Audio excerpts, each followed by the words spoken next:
Mission accomplished.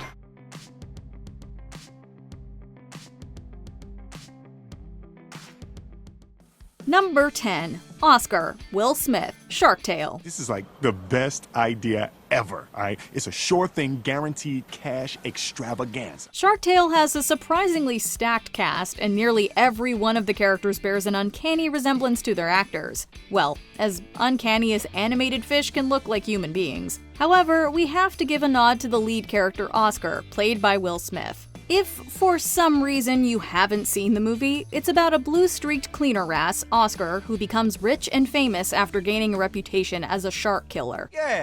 Exactly how it looked. While the film itself is a bit all over the place, Smith brings all of his trademark charisma to the character, and that's aided by the animation of his famously expressive face. No snuggly, buggly, whatever that just was. Number 9. Eep Crude, Emma Stone, The Croods.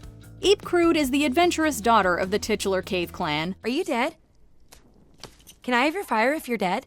Her bright attitude and inquisitive nature are portrayed amazingly by Emma Stone, but we can also see the actress in other ways. For example, Eep shares the red hair Stone so frequently sports. Eep's green eyes and the shape of her face are also reminiscent of Stone's. What if we don't find a cave before sunset? What if it takes a few days? What if the birds come back? Usually, comparing someone to a cave person would be seen as an insult, but any character modeled after Emma Stone is bound to be radiant, and you'd be remiss to deem Eep the exception. I love them! Plus, her name is Stone. Number 8. Sergeant Calhoun, Jane Lynch, Wreck-It Ralph. This Disney film about the lives of video game characters has several characters who look strikingly similar to their real-life counterparts, from the titular Wreck-It Ralph pretty much just being John C. Reilly in overalls, to Fix-It Felix Jr.'s remarkable resemblance to actor Jack McBrayer. Of them all, however, we think Sergeant Calhoun's inspiration is rather obvious. It's make your mama's proud time! Jane Lynch's signature short blonde hair, as well as her tall frame and facial features, all have Calhoun feeling like she's just an animated alien battling version of Lynch herself. So stick to the program, soldier! Even Lynch's dry humor shines through. Lady, you came back! Can it fix it? Number 7. The Mad Hatter, Ed Wynn, Alice in Wonderland. For being such an out-there cartoon, Alice in Wonderland draws more from the real world than you might think, at least from the appearances of its actors. I'll say it's rude.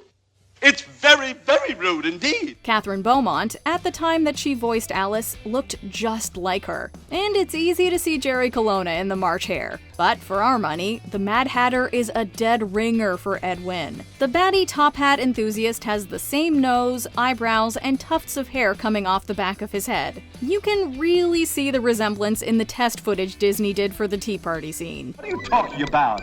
Tea? Oh, I never thought of tea, of course. Number 6. Fairy Godmother, Jennifer Saunders, Shrek 2.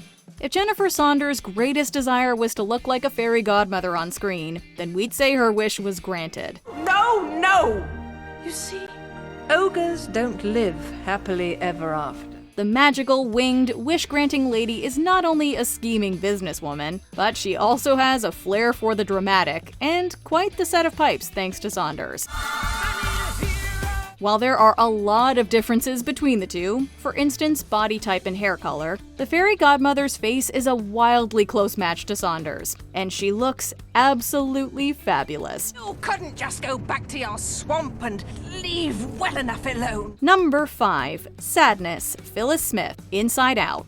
The internal personification of melancholy within a young girl named Riley, Sadness is one of the main characters of Inside Out. I'm Sadness.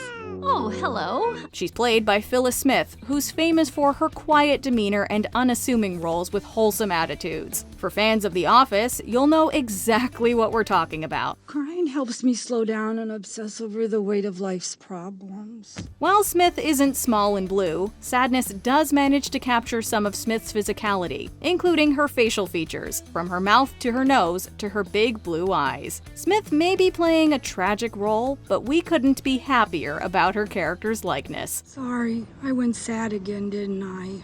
Number 4. Zazu, Rowan Atkinson, The Lion King. Zazu is the advisor to King Mufasa and frequently the voice of reason at Pride Rock, discouraging both Scar and Simba's particular brands of rebelliousness. You'll lose more than that when the king gets through with you.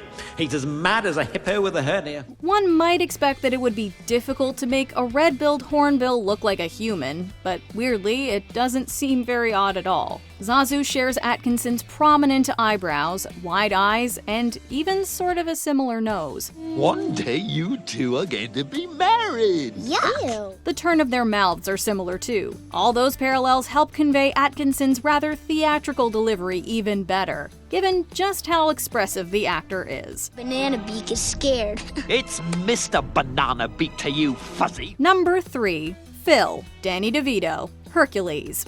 Although it was tempting to discuss James Woods as Hades, since the entire character changed when he was cast, we ultimately had to go with Danny DeVito as Phil. What's the matter, you never seen a satyr before? Both short and balding, Phil has much of DeVito's appearance already, but his personality is also very reminiscent of the bad-tempered, over-the-top characters he so often plays. How many horns do you see?